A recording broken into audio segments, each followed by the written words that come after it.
Sahabat, tahu nggak sih bahwa dulu tradisi orang Arab, hampir semua para orang tua menyusukan anaknya kepada para perempuan di perkampungan atau baduy. Nah, termasuk Kanjeng Nabi Muhammad SAW pun disusui oleh beberapa perempuan mulia yang dipercaya oleh keluarganya. Di sana, anak-anak disusui beberapa tahun lamanya. Nah, sebagai gantinya, mereka yang menyusui menerima bayaran dari para pihak keluarga. Nah, kenapa para orang tua waktu itu menitipkan anaknya di perkampungan? Setidaknya karena 3 alasan nih. Alasan yang pertama yaitu menghindari wabah menular yang pada saat itu bisa menjangkiti daerah perkotaan atau Mekah. Karena pada saat itu sedang mewabah penyakit yang berbahaya bagi kesehatan anak-anak. Kemudian yang kedua, perempuan perkampungan Arab dapat menjamin gizi yang bagus. Kenapa? Karena perkampungan pada zaman dahulu itu masih asri. Dan yang ketiga, perkampungan dulunya dikenal dengan nilai-nilai kesusastraan yang tinggi dan bahasa Arabnya yang fasih. Menurut Imam Al-Suhaili dalam kitab Sarah Al-Nabawiyah Ibnu Hisham, supaya anak-anak tumbuh di lingkungan pedesaan baduy yang membuatnya lebih fasih dalam bertutur kata dan menguatkan fisiknya.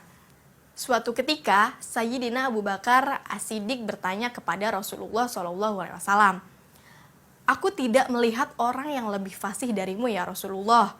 Kemudian Rasul menjawab, "Aku berasal dari Quraisy, disusui dan tumbuh di Bani Sa'ad."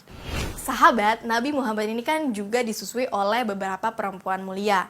Mau tahu nggak siapa aja perempuan mulia yang punya peranan penting dalam kehidupan Rasul di waktu kecil? Nah, kita akan bahas di video selanjutnya.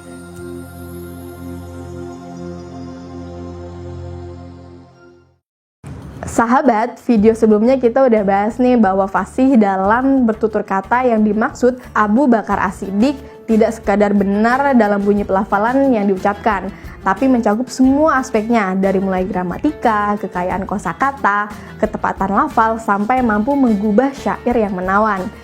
Nah, makanya sahabat nggak perlu heran jika orang Arab Quraisy melahirkan banyak sastrawan besar, karena mereka berhasil menggabungkan kekayaan bahasa asli orang Arab Baduy dengan realitas sosial kehidupan perkotaan. Kembali lagi kepada bahasan utama mengenai perempuan mulia yang menyusui Rasulullah SAW yang tentunya berpengaruh pada saat Nabi Muhammad kecil.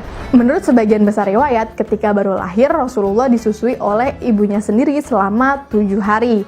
Lalu dilanjutkan oleh beberapa wanita mulia yang dipercaya. Nah, ada siapa saja?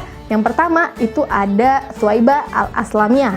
Thuwaibah ini dikenal sebagai wanita yang penyayang dan juga menyusui banyak anak.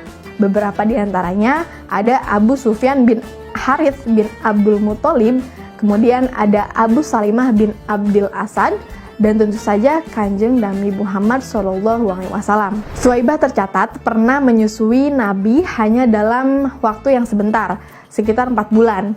Dalam kitab Al-Mukhtasar Al-Kabir dijelaskan, ketika ibunya Sayyidah Aminah melahirkan Rasulullah SAW, ibunya hanya menyusui selama 7 hari. Kemudian Thuwaibah Al-Aslamiyah, budak Abu Lahab, menyusuinya selama beberapa hari. Nah sahabat, kemudian perempuan mulia yang kedua ada Halimah As-Sa'diyah.